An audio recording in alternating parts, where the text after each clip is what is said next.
Guys, we're continuing our series on taking everyday items and using them for multiple uses for survival.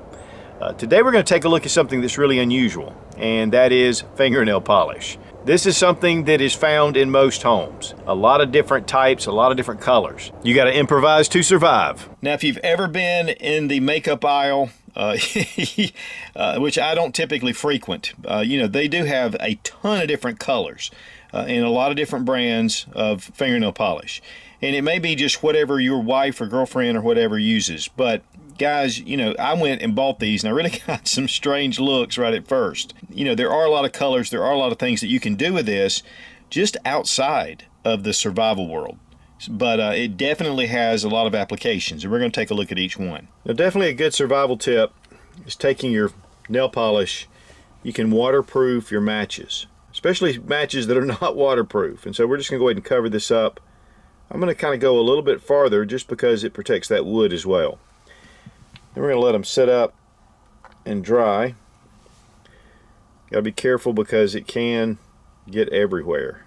Now we're going to let these dry, and that way you can pack them away. Of course, you can use any color. And we're going to take these matches, we're just going to drop them in the water.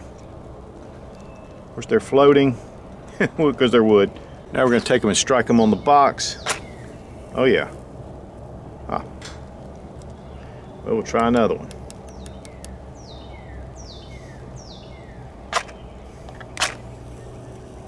There we go. Looks like that one was wet. Right here we have a small little pinhole that's kind of popped through. This allows water to get through. And whether it's a tarp, a backpack, a tent, whatever, I mean, this is going to be a problem when rain starts pouring. And so take a little bit of the clear. It needs to be a fairly small hole, and just cover it up and then let that set. And that's going to seal it. Of course, you can do it with the standard color as well. Now with eyeglasses, that can be definitely something that you need to maintain during a survival situation. And there's small screws here. I've had them come out before. And they are tiny. So just take a little bit of nail polish, put it on the head, just seals that up. And it's kind of preventive maintenance, but it'll keep those together. One thing you don't want to do is to get it right here in the bend because you don't want it to get stuck. This could also be used as a thread locker, whether you're attaching scopes or you need to secure a screw. It's probably pretty difficult to remove once this sets, more than it would be for standard Loctite, but definitely it would be great in a pinch. Now when it comes to needle and thread, sometimes it can be very difficult to get that thread through the eye of that needle. Sometimes it becomes frayed and it just makes it a lot more difficult. Here we're going to take the clear fingernail polish, just get the tip. You want to be very careful not to get too much on there.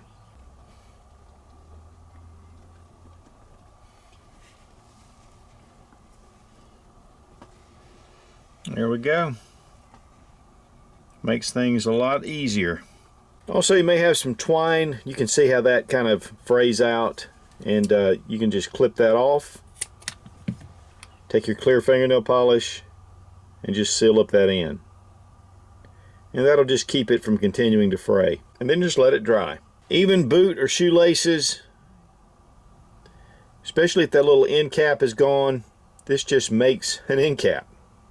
Now older guns a lot of times just have blacked out sights. If you want to add a little bit, and of course I've used tester paint, things like that, but it doesn't hold up as well as your nail polish. So just add a little bit to the end. White works really good. I just didn't get any white. And we'll just let that dry and you'll be able to see your sights a lot better. Now you can color code your magazines, and that way you can tell different ones, especially if you're having some that are having any kind of issues or you just want to mark them. Like these are AR-10 magazines, and then we have an FN-FAL magazine. So sometimes they look kind of close. I can mark the bottom, and it just gives me a little bit of a different look. Also, it identifies your magazines. If you're in a competitive shoot or something, or you're with friends, that way you know what magazines are yours. And you'll want to be careful because this needs to dry and you don't want it to drip. And that's the reason I've got them standing up. Now it's starting to rain, but I'm going to show you. Just put some of this, and of course obviously it doesn't have to be a rock, but whatever space you have, if you want to get a fire started. And while it's still wet,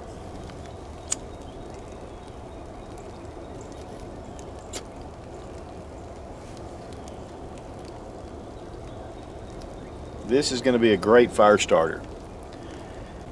You can see where the water's falling down on it, but it burns very well. Guys, you can even take something that you want to use for fire tinder, just coat it.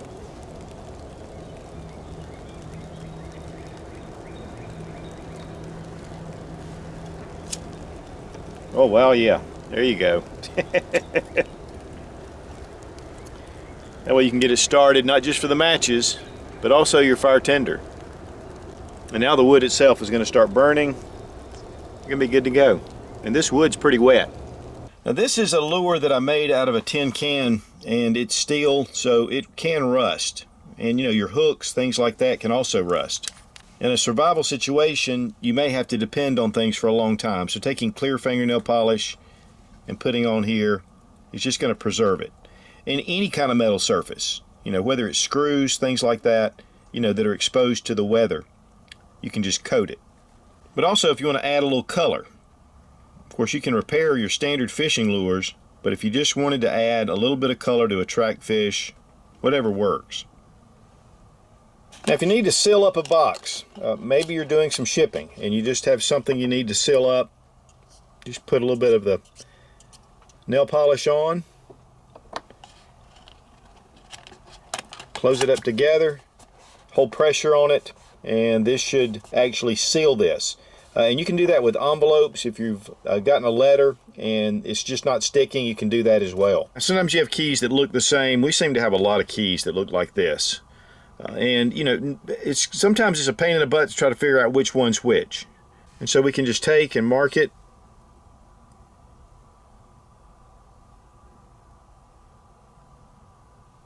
And then, if we have some that are the same, we can mark them different colors.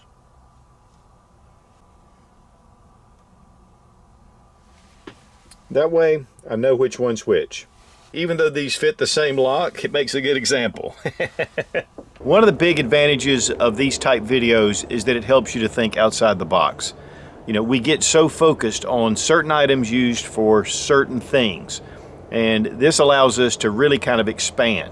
And if you ever find yourself in a survival situation, hopefully it'll inspire you to look for different uses for just everyday common items that you may have around the house. And guys, if you're serious about prepping in survival, check out Survival Dispatch Insider. They have some of the top names in the survival world that are contributors there on the Insider. We upload one video a week that's exclusive to Survival Dispatch Insider. We'll have a link down below in the description. Be strong, be of good courage. God bless America. Long live the Republic.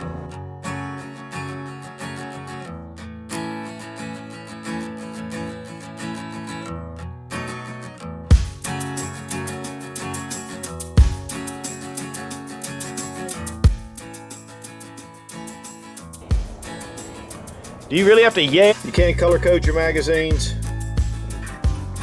What the? And guys, if you're serious about prepping and survival, check out And guys, if you're serious about...